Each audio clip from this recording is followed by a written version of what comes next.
మైత్రి media news channel కు స్వాగతం.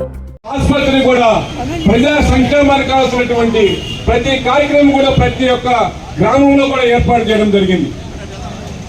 అదేవిధంగా కావలి పట్టణంలో డాక్టర్ వైఎస్ రాజశేఖర గారి మాజీ ముఖ్యమంత్రి కృషి చేతులు దాదాపు 6,000 గృహాలని మన కావలి పట్టణంలోనే 6,000 గృహాలు మంజూరు చేయడం జరిగింది. అదేవిధంగా నియోజకవర్గ స్థాయిలో ఆయన యొక్క పరిపాలన 5 సంవత్సరముల 3 నెలల సమయంలో దాదాపు 18,200 ఇళ్ల గృహాలు మన యొక్క కావలి నియోజకవర్గానికి డాక్టర్ వైఎస్ రాజశేఖర కూడా రావడం జరిగిందని చెప్పి సందర్భంగా తెలియజేస్తున్నాను. అందరికీ నా నమస్కారాలు తెలియజేసుకుంటున్నాను. ఈ రోజు మనం ఇంత ఘనంగా వైఎస్ రాజశేఖర రెడ్డి గారిని మనం గుర్తు తెచ్చుకోవడానికి కారణం వారు చేసినటువంటి సంక్షేమ కార్యక్రమాలు, వారు చేసినటువంటి సేవ, ఇవన్నీ కూడా మనం గుర్తు పెట్టుకొని ఈ రోజు మనం ఇంత ఘనంగా చేసుకుంటున్నాం. అలాగే వైఎస్ రాజశేఖర రెడ్డి గారి తనయుడు వైఎస్ జగన్మోహన్ రెడ్డి గారు మన రాష్ట్ర ముఖ్యమంత్రి అయినప్పుడు మన రాష్ట్రానికి ఎన్నో సంక్షేమ కార్యక్రమాలని ఆయన నిర్వర్తించారు. మరి ఈ రోజు తెలుగుదేశం పార్టీ వారు మన జగన్మోహన్ రెడ్డి గారు ఏ సంక్షేమ పథకాలను పేర్లను పెట్టారో వాటిని వాళ్ళు మార్చుకొని వాటి యొక్క సంక్షేమ పథకాలను వాళ్ళు ఈరోజు అసంపూర్తిగా నిర్వర్తిస్తున్నారు. ఎవరైతే ఈరోజు అరాచక పాలనని నిర్వర్తిస్తున్నారో, గతంలో రాజశేఖర రెడ్డి పాలనలో కానివ్వండి, మన జగనన్న పాలనలో కానివ్వండి, ఇంతటి అరాచకాన్ని ఎప్పుడు కూడా మనం చూస్తున్నాం.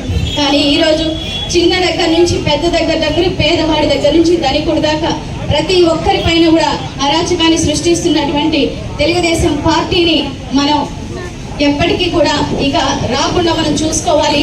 మన జగనన్న పాలన మరలా రావాలని నేను కోరుకుంటూ నాకు ఈ అవకాశం ఇచ్చిన పెద్దలకు నా ధన్యవాదాలు. కార్యక్రమం ద్వారా మా వైఎస్ఆర్ కుటుంబ సభ్యులందరినీ కలుసుకునే అవకాశం ఇంత త్వరగా వస్తుందనుకోలేదు.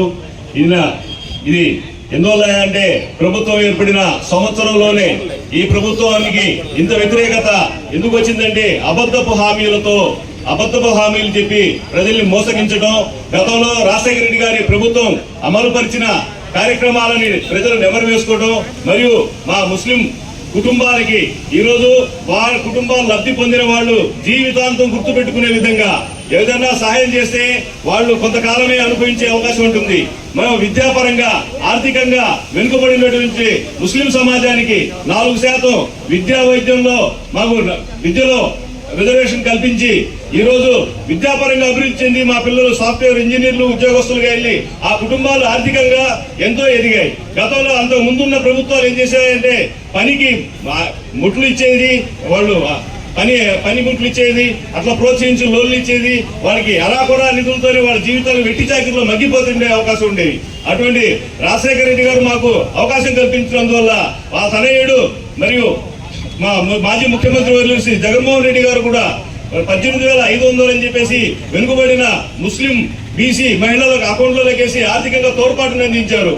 మరియు కార్పొరేట్ విద్యను అందించే విధంగా స్కూళ్ళను తీర్చిదిద్ది మాకందరూ కూడా అవకాశాలు కల్పించి ఈ రాష్ట్రంలో ప్రజలందరూ సంక్షేమం పథకాలు పొందే విధంగా పొందుపరిచి గర్వంగా చేసినందుకు ఈ వైఎస్ఆర్ గారి ఆశయాలని కొనసాగిస్తూ జగన్మోహన్ రెడ్డి గారిని మళ్ళీ ముఖ్యమంత్రిగా చేసుకునేందుకు మా నాయకులు శ్రీ రామిరెడ్డి ప్రతాప్ కుమార్ రెడ్డి గారి నాయకత్వంలో నిరంతరం ఈ ప్రభుత్వ ప్రజా వ్యతిరేక విధానాల మీద పోరాటం చేస్తూ మేము ముందుకెళ్తామని చెప్పేసి తెలియజేస్తూ సెలవు తీసుకుంటున్నాం. ఈరోజు మహానేత, భారతదేశం మొత్తం మెచ్చుకున్న నేత, ప్రజా సంక్షేమమే ఊపిరిగా ఉన్న ముఖ్యమంత్రి ఎవరైనా ఈ దేశంలో ఉన్నారు అంటే అది వైఎస్ రాజశేఖర రెడ్డి గారు. ప్రతి క్షణం ప్రజా సంక్షేమం కోసమే పాటుపడ్డాడు. ఆయన దివంగతులైనప్పుడు కూడా ప్రజా సంక్షేమంలోనే దివంగతులయ్యాడు. అలాంటి గొప్ప ముఖ్యమంత్రి ఎవరైనా ఉన్నారంటే వైఎస్ రాజశేఖర రెడ్డి గారు. ముఖ్యంగా ప్రతి ఒక్క పేదవాడిని కార్పొరేట్ హాస్పిటల్లో వైద్యం చేయించిన గొప్ప వ్యక్తి. ఊరింట్లో నుంచి కార్పొరేట్ హాస్పిటల్లో వైద్యం చేస్తున్న అనేక గుండె ఆపరేషన్లు, అదేవిధంగా చిన్నపిల్లలకి, అదేవిధంగా ప్రతి ఒక్క వర్గానికి ముఖ్యంగా ముస్లిమ్స్కి 5% రిజర్వేషన్, చాలామంది 4% రిజర్వేషన్, చాలామంది డాక్టర్లు ఇంజనీర్లు అయ్యారు. ఆయన ఆ రిజర్వేషన్లు ఇవ్వకపోతే చాలామందికి ఉద్యోగాలు కూడా వచ్చే పరిస్థితి కాదు. అదేవిధంగా చాలామంది ఉపాధ్యాయులు అయ్యే పరిస్థితి కాదు. అలాంటి గొప్ప వ్యక్తి దివంగత నేతను తలుచుకొని ఆయనకి మన శాసనసభ్యులు రామిరెడ్డి, మన మాజీ శాసనసభ్యులు రామిరెడ్డి ప్రతాప్ కుమార్ రెడ్డి గారి నేతృత్వంలో ఘనంగా నివాళి అర్పించినందుకు మీకు అందరికీ హృదయపూర్వక ధన్యవాదాలు తెలియజేస్తూ, వైఎస్ఆర్ రాజశేఖర రెడ్డి గారి ఆశయాల్ని మా ఊపిరినంత వరకు కొనసాగిస్తాం. ఎందుకంటే ఆయన ముఖ్యమంత్రిగా ఉన్నప్పుడు కూడా మేము కామరాజు గారిని మున్సిపల్ కౌన్సిలర్గా ఉన్నాం. ఆయన దగ్గరికి చాలా పలుమార్లు మేము పోవడం కూడా జరిగింది. ఎప్పుడు కూడా ఆయన చిరునవ్వుతోటి, ఎప్పుడు చిరునవ్వే, కోప్పడ్డం మాకు మేము చూడాల. డాక్టర్ వైఎస్ రాజశేఖర రెడ్డి చిరునవ్వుతోటి ఏం చేస్తుంటారు మీరని భుజం మీద చేసి దగ్గరకు తీసుకున్న మహానుభావుడు, గొప్ప వ్యక్తి. ఆయన చేతి స్పర్శనే మేము చాలా అనుభూతి. వెంటనే ముఖ్యంగా దళితుల మీద దాడులు, సామాజిక బహిష్కరణలు, ఎక్కడ చూసినా కుల వివక్ష, ఎక్కడ చూసినా ఈ నాయకుల మీద కావచ్చు, ఎక్కడ చూసినా దౌర్జన్యం దహనగానే జరుగుతుంది. నిన్న దినాన్ని చూసాం. గతంలో పవన్ కళ్యాణ్ గారు చెప్పారు 35,000 మంది వరకు మహిళలు కనిపించట్లేదు, పిల్లలు కనిపించట్లేదు. మేము ప్రశ్నిస్తా ఉన్నాం. ఈ రోజు చిన్న బాలిక దగ్గర నుంచి వృద్ధురాల వరకు కూడా మన ప్రాణాలకు గ్యారెంటీ లేని పరిస్థితుల్లో ఈ రోజు రాష్ట్రం కొనసాగుతూ ఉంది. ముఖ్యంగా నెల్లూరు జిల్లాలో నిన్న చూసాం. ఎప్పుడో కార్యకర్తల మీద ఏదో దౌర్జన్యాలు జరుగుతున్నాయంటే ఏకంగా మాజీ మంత్రివర్యులు, మాజీ శాసనసభ్యులు, ఒక సీనియర్ నాయకుడు ఈ నల్లపురెడ్డి ప్రసన్న కుమార్ రెడ్డి గారిని నిన్న హత్య చేయాలన్న తలంపుతోటి ఎంత దుర్మార్గంగా వారు ఆ ఇంటి మీద దౌర్జన్యం చేశారంటే ఇది ప్రజాస్వామ్యమని అడుగుతా ఉన్నాం. ఇటువంటి ఒక దుర్మార్గ పాలన పోవాలంటే వైఎస్ జగన్మోహన్ రెడ్డి గారి నేతృత్వంలో ఈ కావలి నియోజకవర్గంలో మా మాజీ శాసనసభ్యులు రామిరెడ్డి ప్రతాప్ కుమార్ రెడ్డి గారి నేతృత్వంలో రానున్న కాలంలో ప్రజాక్షేత్రంలో పోరాటానికి మేము వైఎస్ఆర్ కాంగ్రెస్ పార్టీ శ్రేణులని కూడా సిద్ధంగా ఉన్నాయని ఈ సందర్భంగా తెలియజేస్తా ఉన్నాం. రెడ్డి గారి 76వ జయంతి కార్యక్రమాన్ని కావలి నియోజకవర్గంలో మా గౌరవ శాసనసభ్యులు రామిరెడ్డి ప్రతాప్ కుమార్ రెడ్డి గారి నేతృత్వంలో ఈ రోజు ఇంత పెద్ద ఎత్తున జరుపుకొని ఘనవాళి అర్పిస్తున్నాం. ముఖ్యంగా దివంగత నేత వైఎస్ రాజశేఖర రెడ్డి గారు ఆయన ముఖ్యమంత్రి అయిన తర్వాత తొలి సంతకం రైతుల కోసమే పెట్టాడు, రుణమాఫీ చేశాడు. ఎప్పుడు రైతులకి నిరంతరమైన 8 గంటల విద్యుత్తుని అందించడం జరిగింది. అదేవిధంగా రాజశేఖర రెడ్డి గారు సంక్షేమానికి కేరాఫ్గా మారడం జరిగింది. ఆనాడు కేవలం అప్పుడు కొన్ని వర్గాలకే పరిమితమైన ఈ చదువులు వీటిలన్నిటి నుంచి కూడా ప్రతి పేదవాడు చదువుకోవాలి, ప్రతి పేదవాడికి నాణ్యమైన విద్య, వైద్యం, ఉపాధి, నివాసం కలగాలని చెప్పని వారికి అన్ని ఏర్పాట్లు చేయడం జరిగింది. ఆరోగ్యశ్రీతోటి అనేక మందికి ఆ రోజు ప్రాణదానం చేశారు. అదేవిధంగా ఫీజు రియంబర్స్మెంట్ తోటి ఎంతో మంది ఈ రోజు ఉన్నత స్థితిలో ఉన్నారు. కులం లేదు, మతం లేదు, జాతి లేదు, ప్రతి పేదవాడు అర్హత ఉన్న ప్రతి ఒక్కరూ చదువుకోవాలని చెప్పి ఆయన తలంచడం జరిగింది. అదేవిధంగా ఎప్పుడైనా ఎక్కడైనా యాక్సిడెంట్లు జరిగితే దాన్ని తాకేదానికి కూడా భయపడుతున్న పరిస్థితులు, కేసులు అవుతాయేమో అని. అటువంటి పరిస్థితుల్లో ఏదైనా ఒక ఇబ్బంది జరిగితే ఒక 5 నిమిషాల నుంచి 15 నిమిషాల లోపల కుయ్ కుయ్ కుయ్ అంటూ 108 తీసుకొచ్చిన ఘనత వైఎస్ రాజశేఖర రెడ్డి గారికి. నిజంగా ఆయన చనిపోతే ఈ రాష్ట్రంలో ఏ నాయకుడికి జరగని విధంగా ఎంతో మంది, 100,000 మంది వాళ్ళు ప్రాణాలు కోల్పోయిన పరిస్థితి ఆ దుర్వార్త విని. అటువంటి ఒక మహానేత ఈ రాష్ట్రంలో ఆయన పరిపాలన కొనసాగలేదు. ఈ రాష్ట్ర ప్రజలకి అన్యాయం జరుగుతూ ఉంది. ఆయన ఆశయాలు కొనసాగించాలంటే నిజంగా ఒక పార్టీ అవసరం అని చెప్పి వారి తనయుడు వైఎస్ జగన్మోహన్ రెడ్డి గారు వైఎస్ఆర్ కాంగ్రెస్ పార్టీని స్థాపించడం జరిగింది. స్థాపించిన తర్వాత ఢిల్లీతో పోరు పెట్టుకొని ఈ రాష్ట్ర ప్రజల ఆత్మగౌరవం కోసం ఆయన ఏర్పాటు చేసిన వైఎస్ఆర్ కాంగ్రెస్ పార్టీ నేతృత్వంలో ఒక అడుగు ముందుకు వేసి నాడు రాజశేఖర రెడ్డి గారు ఈ వైద్యం కోసం, విద్యార్థుల కోసం ఏదైతే శ్రమించాడో నాడు వచ్చిన అధికారంలోకి వచ్చిన వెనువెంటనే వైఎస్ జగన్మోహన్ రెడ్డి గారు విద్యా వైద్యం మీద దృష్టి సారించారు. నాడు నేడు కార్యక్రమం ద్వారా ఈ వైద్యానంతా కూడా కార్పొరేట్ చేస్తూ ప్రతి ప్రభుత్వ ఆసుపత్రిని ఉన్నతంగా తీర్చిదిద్దడం జరిగింది. అదేవిధంగా స్కూళ్ళకి విద్యార్థులు ప్రతి పేదవాడు ఇంగ్లీషు మాధ్యమంలో చదవాలి.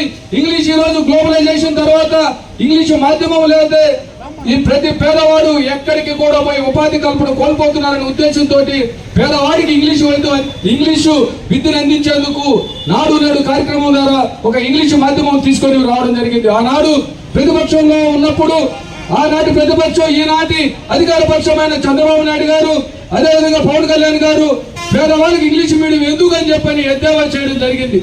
ఆ రోజు పిల్లలని స్కూల్కు పంపించాలని అంటే ప్రతి పేదవాడు కూడా వారు పని చేసుకోలేని స్థితిలో పంపించలేని స్థితిలో ఉంటే అమ్మఒడి కార్యక్రమాన్ని తీసుకొచ్చి జగన్మోహన్ రెడ్డి గారు ప్రతి పిల్లవాడు స్కూల్కు వచ్చే విధంగా చేయడం జరిగింది.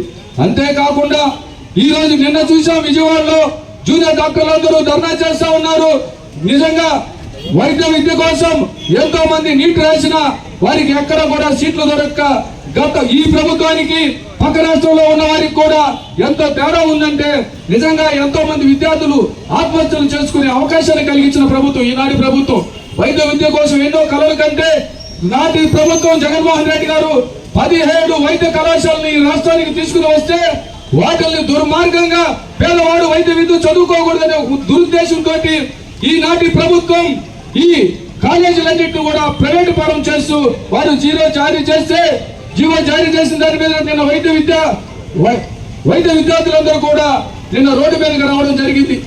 ప్రీతమ నాయకులు మన వైఎస్ఆర్సీపీ ఆరాధ్య దైవం శ్రీ వైఎస్ రాజశేఖర రెడ్డి గారి 76వ జయంతి సందర్భంగా ఈ కార్యక్రమాన్ని ఇక్కడ ఏర్పాటు చేసి ఈ ఉత్సవాల్ని ప్రారంభించిన మన ప్రీతమ నాయకులు కావలి మాజీ శాసనసభ్యులు మన ప్రతాప్ అన్న గారికి మరియు ఇక్కడికి విచ్చేసిన ప్రతి వైఎస్ఆర్సీపీ నాయకులకు కార్యకర్తలకు పెద్దలకు అందరికీ కూడా ప్రత్యేకమైన శుభాకాంక్షలు అభినందనలు తెలియజేస్తూ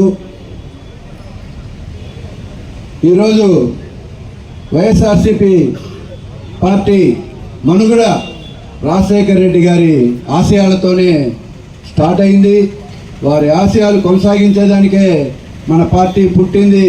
జగన్మోహన్ రెడ్డి గారు పార్టీ పెట్టింది కూడా రాజశేఖర రెడ్డి గారి ఆశయాలు కొనసాగాలి, ప్రతి పేద బలహీన బడుగు వర్గాల వారికి ఈ అభివృద్ధి ఫలాలు అందాలి, ప్రభుత్వ సేవలు అందాలి అనే ధ్యేయంతో మనం ఈ పార్టీని స్థాపించడం, ప్రజల్లోకి రావడం, ఒకసారి అధికారంలో ఉండడం, అధికారంలోకి వచ్చిన తర్వాత రాజశేఖర రెడ్డి గారు ప్రవేశపెట్టిన ప్రతి పథకాన్ని కొనసాగిస్తూ రాజశేఖర రెడ్డి గారు పెట్టిన ప్రతి పథకంలో కూడా మరింత ముందుకు పోయేదానికి రాజశేఖర రెడ్డి గారు ఫీజు రియంబర్స్మెంట్ పెడితే మనం అమ్మఒడి చిన్నపిల్లల కాడి నుంచే అమ్మఒడి అనేది ఒకటి పెట్టి ప్రతి పేదవాడు చదువుకోవాలి, ప్రతి పిల్లవాడు చదువుకోవాలి, మంచి చదువులు చదవాలి, రాష్ట్రాన్ని అభివృద్ధిలోకి తేవాలనే ఉద్దేశంతో ఏర్పాటు చేసినటువంటి వ్యక్తి జగన్మోహన్ రెడ్డి గారు.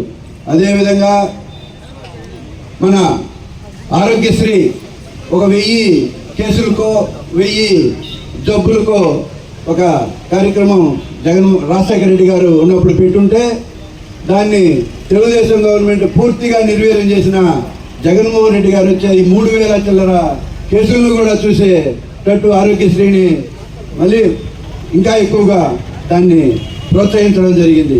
అదేవిధంగా ప్రతి కార్యక్రమాన్ని కూడా పేద పిల్లలకి మధ్యాహ్న భోజన పథకంలో కానీ ఒక వినూతనమైన ఈ పేద ప్రజలందరూ కూడా బ్రహ్మాండంగా పోషకంగా ఉండాలి, వారు ఆరోగ్యంగా ఉన్నప్పుడే చదువుల పట్ల ఏమైనా కానీ సాధిస్తారు, ముందుకు పోతారు అనే ఉద్దేశంతో పెట్టినటువంటి ఇటువంటి అన్ని పథకాలను కూడా కొనసాగిస్తూ మనకు సుపరిపాలన అందించిన వ్యక్తి మనకి జగన్మోహన్ రెడ్డి గారు. కాబట్టి రాజశేఖర రెడ్డి గారిని మనం ఇంకా ఎన్ని పుట్టినరోజులైనా ఇంకెన్ని సంవత్సరాలైనా మనం బతుకున్న రోజులు కూడా ఈ వైఎస్ఆర్సీపీ పార్టీ బతుకున్న రోజులు కూడా ఆయన ఆశయాలు కొనసాగిస్తామని, ఆయన పట్ల మేము ప్రేమ అభిమానాలు చూపిస్తామని తెలియజేస్తూ ఈ అవకాశం నాకు ఇచ్చిన ప్రతాప్ రెడ్డి గారికి మరొకసారి ప్రత్యేకమైన ధన్యవాదాలు తెలియజేస్తూ సెలవు తీసుకుంటున్నాను. నమస్తే.